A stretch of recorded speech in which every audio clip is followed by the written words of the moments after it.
तो hello guys, welcome to my channel Vigyan के। उम्मीद करते हैं कि आप स्वस्थ होंगे।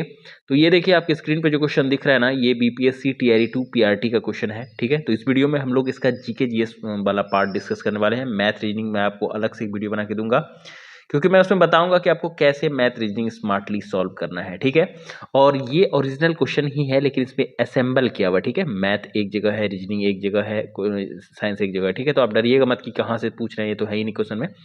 ओरिजिनल क्वेश्चन है लेकिन असेंबल किया हुआ एक साइट से हम डाउनलोड किए हैं। आपको पता है कि मेरे पास अभी उतना रिसोर्स नहीं है, तो आप बस फायदा उठाइए। ठीक है, तो देखिए जीके जीएस का पहला क्वेश्चन क्या था कि धातु के निष्कर्षण में निम्नलिखित में से किसका उपयोग किया जाता है। 47 नंबर कह रहा है। तो इसका आंसर क्या था? इसका आंसर ऑफिशियल आंसर था ए, कोक। किसका उपयोग किया जाता है? कोक का उपयोग किया जाता है, याद रखिएगा। दूसरा है कि प्रिज्म से गुजरने पर सबसे अधिक अपवर्तित होने वाला रंगीन प्रकाश कौन सा है? सबसे अधिक अपवर्तित होने वाला, ये आपको पता है कौन सा है? बैगनी है। ठीक है, थोड़ा जल्दी जल्दी में आपको करवा रहे हैं ताकि जल्दी से समाप्त हो जाए, नहीं तो वीडियो बहुत लेंदी हो जाएगा। 49 नंबर देखिए क्या क्या है। किसी चालक का प्रतिरोध समानुपाती होता है। किसके समानुपाती होता है? उसके अनुप्रस्थ काट के क्षेत्रफल के, उसके घनत्व के, या उसके लंबाई के। किसके होता है? उसके लंबाई के। 49 का सी होगा। ये क्वेश्चन दिखाने का मेरा बस ये कारण है कि आप देखिए कि क्वेश्चन कहाँ से आ रहा है। हम जो बता रहे हैं वो आपको सही बता रहे हैं या नहीं बता रहे, या फिर आप तैयारी कर रहे हैं तो सही डायरेक्शन में जा रहे हैं या नहीं जा रहे हैं। अगला देखिए, माचिस की डिब्बी में रगड़ने वाली सतह पर मौजूद कुछ मुख्य रासायनिक घटक क्या है? पोटासियम क्लोरेट है, फास्फोरस है, या ग्रेफाइट है? क्या है? बी नंबर कौन सा होता है? फॉस्फोरस होता है। और आप भी अपने मन से आंसर देके देखिएगा कि आपका कितना सही हो रहा है, और कमेंट बॉक्स में मुझे लिखिएगा भी कि हाँ मेरा इतना सही हुआ। अब देखिए आगे कह रहा है 51 नंबर, निम्नलिखित में से कौन सा अल्कोहल पेय के लिए उपयुक्त किया जाता है? तो किसका उपयोग किया जाता है? ये भी एनसीईआरटी से ही डायरेक्ट है। किसे? इथेनॉल का उपयोग किया जाता है, याद रखिएगा। किसी ईंधन की दक्षता के संदर्भ में व्यक्त की जा सकती है। किसकी व्यक्त की जाती है? तो बहुत क्वेश्चन, इजी क्वेश्चन है। किसमें? देखिए उसके कैलोरीफिक मान के लिए व्यक्त की जाती है। अगला देखिए क्या कह रहा है। खाने के डिब्बे में 53 नंबर क्वेश्चन देखिए क्या कह रहा है कि खाने के डिब्बे पर जस्ता के बजाय टीन की परत चढ़ी होती है। क्योंकि ये सब क्वेश्चन डायरेक्ट एनसीईआरटी से हम वो भी आपको प्रूफ दिखवा चुके हैं। ठीक है, अगर नहीं देखें तो वो वीडियो भी आप देख लीजिएगा। इसलिए हम आपको कहते रहते हैं कि एनसीईआरटी पढ़िए, एनसीईआरटी पढ़िए, एनसीईआरटी पढ़िए। देखिए डायरेक्ट वहीं से क्वेश्चन आ गया है। जस्ता टीन की तुलना में महंगा है, नहीं होगा। टीन की तुलना में जस्ता का गलनांक अधिक है, ये भी नहीं होगा। टीन की तुलना में जस्ता अधिक प्रतिक्रियाशील है, यही मेरा आंसर हो जाएगा। 47 नंबर क्वेश्चन की ओर हम लोग बढ़ेंगे। 54 नंबर 54 नंबर क्वेश्चन क्या कह रहा है देखिए। 54 नंबर क्वेश्चन कह रहा है कि निम्नलिखित में से कौन सा पारंपरिक सिंचाई पद्धति नहीं है? इनमें से कौन सा पारंपरिक सिंचाई पद्धति नहीं है? तो खंदन प्रणाली, चेन पंप प्रणाली, या ड्रिप प्रणाली। ड्रिप प्रणाली जो है पारंपरिक नहीं है, आपको पता होगा, क्योंकि ड्रिप प्रणाली क्या है? आधुनिक है। ये भी एनसीईआरटी का ही क्वेश्चन है। मानव गुर्दे की कोशिका में लिंग गुणसूत्र की संख्या होती है, कितनी होती है? आपको बताना है, एक जोड़ा, दो जोड़ा, या तीन जोड़ा। तो एक जोड़ा होता है, याद रखिएगा। मानव कान की श्रवण प्रकाश प्रास क्या है? कहाँ से कहाँ तक है? मानव रेंज क्या है? बेसिकली ये पूछना चाहता है मानव किस रेंज के ध्वनि को सुन सकता है। तो 20 हर्ट्ज से 20 हर्ट्ज तक। ये आप कई बार पढ़ चुके होंगे। 57 नंबर क्वेश्चन हम लोग देखेंगे। 50 नंबर क्वेश्चन, 7 नंबर क्वेश्चन क्या कह रहा है? निम्नलिखित में से किसमें उच्चतम ऊर्जा होती है? नीला प्रकाश, लाल प्रकाश, या पीला प्रकाश? किसमें उच्चतम ऊर्जा होती है? तो नीला प्रकाश में उच्चतम ऊर्जा होती है, आपको पता होगा। 58 नंबर क्वेश्चन देखिए क्या कह रहा है। 58 नंबर क्वेश्चन कह रहा है कि पेंसिल लेड बनाने में निम्नलिखित में से किस पदार्थ का उपयोग किया जाता है? पेंसिल के लेड बनाने में किसका उपयोग किया जाता है? सल्फर का, सिलिकॉन का, या ग्रेफाइट का? तो किसका उपयोग किया जाता है? ग्रेफाइट का उपयोग किया जाता है। ये आपको भी पता होगा, और ये सब डायरेक्ट एनसीईआरटी से है। आप बोलेंगे तो टीआरई 2 का क्वेश्चन कहाँ से आया है जीके जीएस का, मतलब साइंस का, वो भी हम आपको करवा देंगे, कोई बड़ी बात नहीं है। 59 नंबर क्वेश्चन देखिए क्या कह रहा है। प्रकाश की एक किरण दर्पण पर 30 डिग्री के कोण पर आपतित होती है, अभिलंब और परावर्तित के बीच का कोण कितना होगा? तो कितना होगा आपको बताना है। 60 डिग्री होगा। ठीक है, आगे देखिए 60 नंबर क्वेश्चन क्या कह रहा है। आहार नली की दीवारों में संकुचन और विस्तार की गति कहलाती है, क्या कहलाती है? आपको बताना है। 60 नंबर क्वेश्चन सी, क्रमानुकुचन कहलाती है। क्या कहता है? क्रमानुकुचन। आहार नाल में जो सिकुड़ता है और फैलता है उसको क्या कहते हैं? क्रमानुकुचन कहते हैं। अगला देखिए क्या कह रहा है। मस्तिष्क के कौन से भाग रक्तचाप को नियंत्रित करता है? मस्तिष्क का कौन सा भाग रक्तचाप को नियंत्रित करता है बताइए?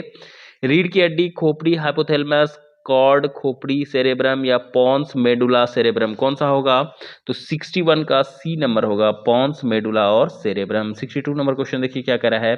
62 नंबर क्वेश्चन कह रहा है कि निम्नलिखित में से कौन सा सबसे कम घर्षण उत्पन्न करता है? इसमें से कौन सबसे कम घर्षण उत्पन्न करेगा? जो ज्यादा मूव करेगा वही क्या करेगा? कम घर्षण उत्पन्न करेगा। फिसलन वाला नहीं, स्थैतिक नहीं, रोलिंग नहीं, ठीक है। जिस घर्षण का मान कम होगा वही तो सबसे ज्यादा घर्षण, ये कम घर्षण उत्पन्न करेगा ना। तो ये सब चीज आपको इसलिए हम बोलते हैं कि बेसिक पर ध्यान दीजिए। जब तक आप बेसिक पर ध्यान नहीं देंगे, देखिए किस तरह का क्वेश्चन पूछता है। ईजी है लेकिन थोड़ा सा कंफ्यूजन है। तो देखिए आगे क्या आ जाता है, करंट अफेयर आता है जिसमें हम लोग नहीं देखेंगे नाबार्ड के अध्यक्ष 22 वाला, ये भी नहीं देखेंगे, ये तो उस टाइम का था, देख के कोई फायदा नहीं है। थाना महोत्सव देखिए, बाकी आप एक बार ना नजर दौड़ा लीजिए, देखिए किस तरह का करंट अफेयर्स पूछा जाता है। मध्याह्न का भोजन का नया थानो महोत्सव, बिहार स्टेट की आइकन क्या है। थोड़ा थोड़ा फेमस क्वेश्चन, बहुत टफ क्वेश्चन नहीं रहता है करंट अफेयर्स का, हम आपको पहले भी वीडियो में बता चुके हैं, ठीक है।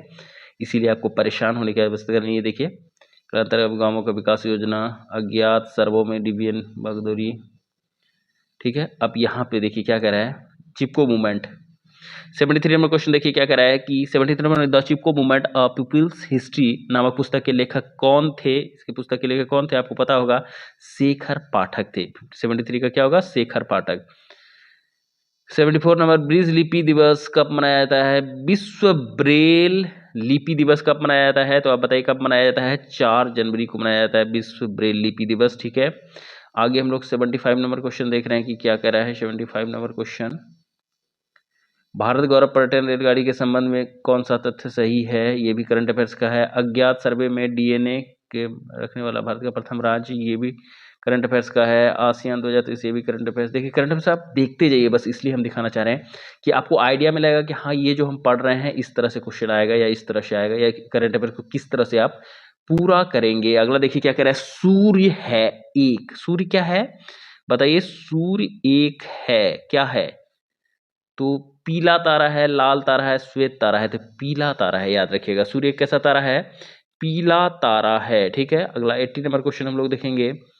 ग्लोब पर 1 डिग्री के अंतराल पर खींची गई अक्षांशों की सीमाएं कितनी संख्याएं हैं? 80 नंबर क्वेश्चन का ए 179 है। ये भी हम आपको ज्योग्राफी में पढ़ा चुके हैं, जो कि लूसेंट का है। इसीलिए आपको कहते हैं कि सारा बुक जो हम फॉलो करवा रहे हैं, आपको बता रहे हैं, उसको करते रहिए, रिजल्ट देखते हैं कैसे नहीं बनता है। 81 नंबर क्या कह रहा है, कोसी मैदान की समुद्री जल से औसत ऊंचाई कितना है? समुद्री जल से औसत ऊंचाई कितना है कोसी के मैदान का? बेसिकली आपको पूछ रहा है कि कोसी के मैदान की ऊंचाई कितनी है। थोड़ा सा घुमा दिया है क्वेश्चन को, कितना है? 30 मीटर है, याद रखिएगा। 82 नंबर क्वेश्चन पे हम लोग चलेंगे। 82 नंबर क्या कह रहा है, जीवाश्मों के आधार पर मानव की उत्पत्ति केंद्र है। जीवाश्मों के आधार पर मानव की उत्पत्ति केंद्र क्या है?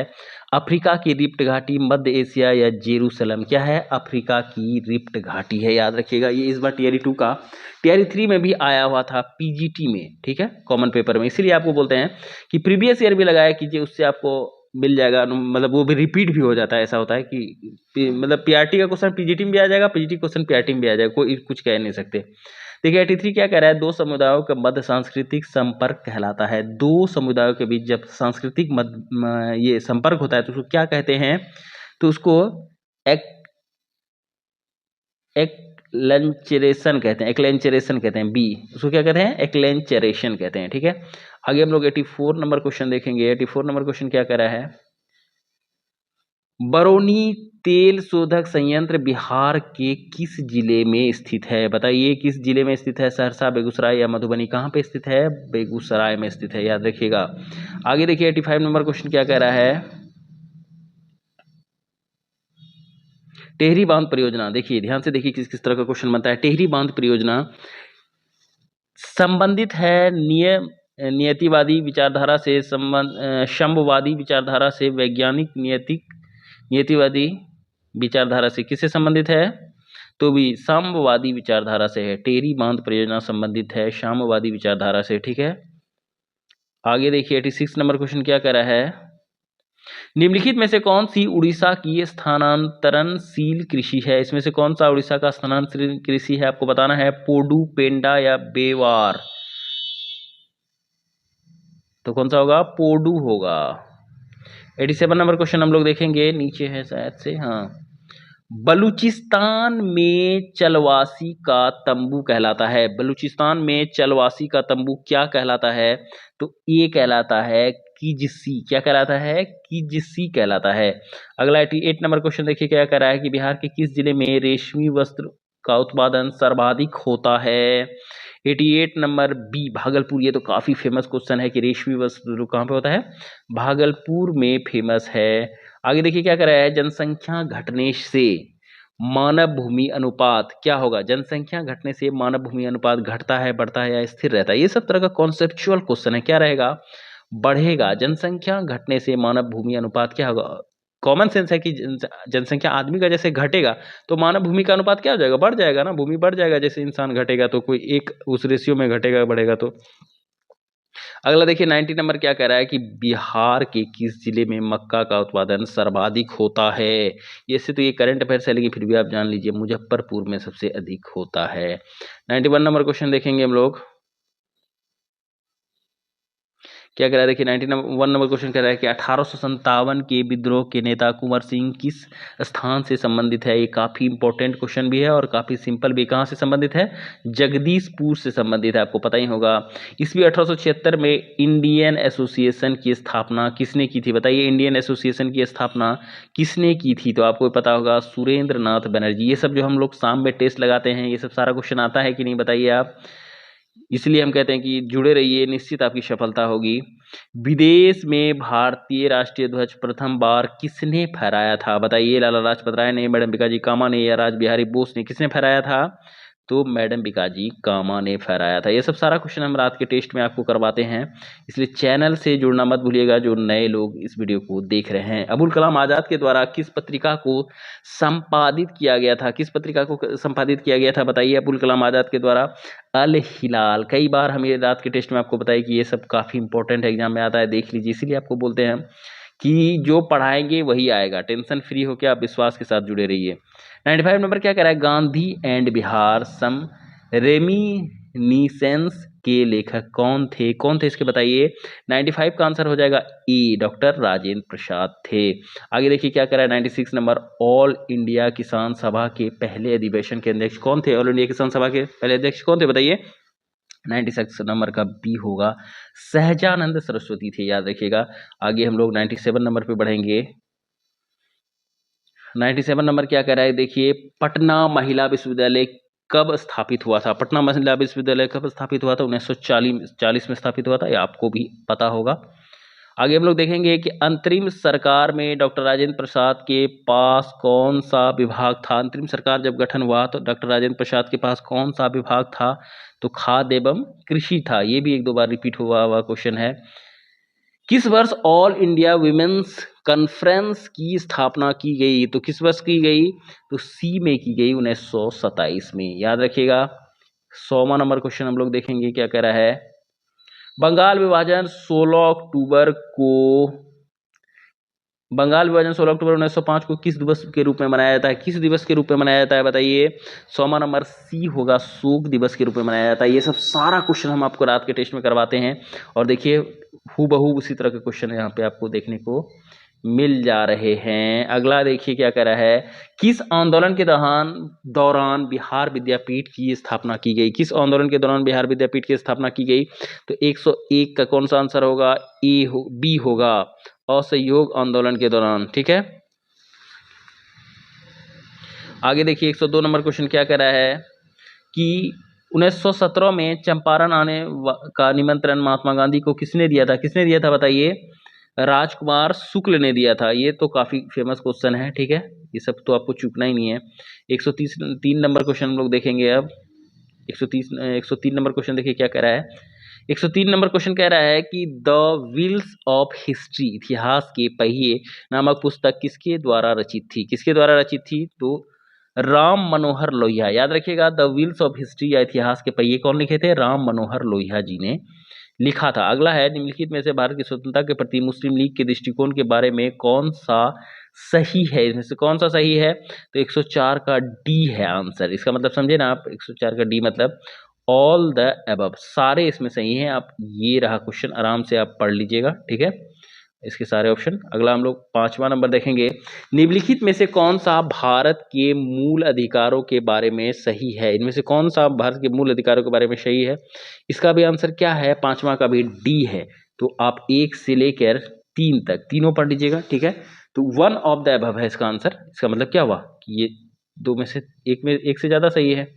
अगला 106 नंबर देखिए क्या कह रहा है, अपराधों की दो सिद्धि के संदर्भ में भारतवर्ष के अंतर्गत निम्नलिखित में से कौन सा कथन सही है? ये भी का आंसर भी क्या दिया हुआ है? 106 का डी दिया हुआ है। तो ये तीनों आपको गौर से पढ़ना है कि इसमें से कौन एक से अधिक में सही है। 107 नंबर क्वेश्चन क्या कह रहा है कि भारतवर्ष में संघवाद के संदर्भ में निम्नलिखित में से कौन सा कथन सत्य है? एक अर्ध संघीय राज देश के अंतर्गत भारतीय संघवाद का परिणाम है। भारतीय संघवाद देश में एकल राज्य व्यवस्था स्थापित करता है। भारतीय संघवाद सुदृढ़ एकात्मक आधार के साथ क्षैतिज नहीं है। 107 का ए नंबर आंसर है, ठीक है। 108 की ओर हम लोग बढ़ेंगे। भारत एकीकृत न्यायपालिका रखता है। क्यों रखता है? क्योंकि भारत में एक मौलिक विधि तथा सर्वोच्च स्तर पर सर्वोच्च न्यायालय और उसके नीचे उच्च न्यायालयों के स्थान न्याय पाया जाता है। उच्च न्यायालयों के न्यायाधीश राष्ट्रपति द्वारा नियुक्त होते हैं। उच्च न्यायालय केंद्रीय शासन में एक उपभाग के रूप में गठित किया जाता है। तो इसका आंसर कौन सा है? 108 का डी नंबर आंसर है, ठीक है। तो 109 नंबर हम लोग देखेंगे, भारत में दबाव समूह निम्नलिखित में से किससे पीड़ित है? दबाव समूह किससे पीड़ित है? 109 नंबर क्वेश्चन हम लोग आंसर देखेंगे, डी होगा इसका आंसर। क्या होगा? डी होगा। संस्कृतिवाद से विचारधारा के प्रतिबद्धता की कमी से, देश की राजनीति में स्वायत्त भूमिका में की कमी से। 110 नंबर क्वेश्चन देखिए क्या कह रहा है, चुप रहने की स्वतंत्रता भारत के किस प्रकार का अधिकार है? चुप रहने की जो स्वतंत्रता है ये भारत में किस प्रकार का अधिकार है? तो ये मूल अधिकार में आता है, ठीक है। पॉलिटिका हम कल ही आपको बता चुके हैं, देखिए उसी से है कि नहीं आप मैच कर लीजिएगा अच्छे से, ठीक है। आगे जो हम बोलते रहते हैं ना आपको कि मिलान वाला, तो देखिए यही टाइप का मिलान वाला क्वेश्चन आता है। क्या कहता है, सूची 1 को सूची 2 से सुमेलित कीजिए तथा सूचियों के नीचे दिए गए कूट से सही उत्तर का चयन कीजिए। इसमें से कौन सा सही है, कौन सा गलत, ये आपको बताना है। कल ही हम आपको बताए थे कि अनुच्छेद का क्वेश्चन उसमें नहीं आया था, लेकिन इसमें क्या हो सकता है, आ सकता है। तो देखिए यहाँ पे क्या कह रहा है, ए में क्या है, कार्य की न्याय संगत एवं मनोचित दशाएं। दूसरा है कर्मकारों की निर्वाह मजदूरी। तीसरा है समान सिविल संहिता। चौथा है राष्ट्रीय महत्व के स्थान एवं वस्तुओं का संरक्षण। ये 4 है। और इधर आपको अनुच्छेद दिया गया है कि अनुच्छेद 43, 42, 49 और 44, इसमें से सही कौन सा है? ऑप्शन देखिए यहाँ क्या है, ए का 2 है, या बी का 1 है, सी का ई है, डी का। तो आप देखेंगे कि आपको इसमें इसको बनाने का तरीका क्या है, आप देखेंगे इसमें कौन सा अनुच्छेद आपका सही मतलब आपको आता है। जो आता है पहले वो मिलान कीजिए, बाकी अपने आप आपसे बन जाएगा, कोई बड़ा बात नहीं है। तो 111 नंबर का आंसर हम लोग क्या देखेंगे, ए है। पहला ही 111 नंबर का आंसर है ए का मतलब क्या हुआ कि ए का 2 है, बी का क्या है 1 है, सी का 4 है, डी का 3 है। तो आप क्वेश्चन को आराम से इसमें मिला लीजिएगा। अगला क्वेश्चन देखिए क्या कराया, निम्नलिखित में से भारत में जिला नियोजन समिति का मुख्य उद्देश्य क्या है? जिला नियोजन समिति का मुख्य उद्देश्य क्या है? पंचायतों एवं नगर पालिकाओं की योजनाओं को एकत्रित करना, जनपद की प्रारूपी योजना तैयार करना, पंचायतों के मध्य एकीकृत दृष्टिकोण विकसित करना। इसका आंसर क्या है, डी है। 112 का डी है, मतलब एक से अधिक इसका आंसर सही है। अगला देखिए क्या कह रहा है, दूरदर्शन का ध्येय वाक्य क्या है? देखिए ये सब तरह का क्वेश्चन भी पूछता है जो आप सोच भी नहीं सकते, इसी को मिसलेनियस में रखा गया है, ठीक है। इसकी तैयारी आप शायद से नहीं कर पाएंगे कि इतना, ये भी पूछ सकता है कि दूरदर्शन का ध्येय वाक्य क्या है। तो 113 का क्या है, बी है, सत्यम सुमम सुंदरम। जब बहुत पहले दूरदर्शन देखते थे तो उसमें याद होगा कि लिखा रहता था, नीचे में याद कीजिएगा आप। 114 नंबर क्वेश्चन देखिए क्या कह रहा है कि भगवान महावीर वन्य जीव अभ्यारण्य कहाँ स्थित है? बताइए, भगवान वन्य जीव अभ्यारण्य, महावीर वन्य जीव अभ्यारण्य कहाँ है? तो गोवा में स्थित है। 114 नंबर का आंसर। तो आज का वीडियो हम लोग यहीं पे रखेंगे। नेक्स्ट वीडियो में आपको बाकी की जीएस के क्वेश्चन करा दूंगा मैं, और मैथ रीजनिंग का भी करवा दूंगा। ठीक है, ये वीडियो लेंदी हो जाएगा, फिर आपको देखने में भी मजा नहीं आएगा। तो उम्मीद करते हैं कि ये वीडियो आपको हेल्पफुल लगा होगा। आपको ये वीडियो कैसा लगा, आप नेक्स्ट पार्ट चाहते हैं या नहीं, मुझे कमेंट बॉक्स में जरूर बताइएगा। मिलते हैं नेक्स्ट वीडियो में, तब तक के लिए जय हिंद।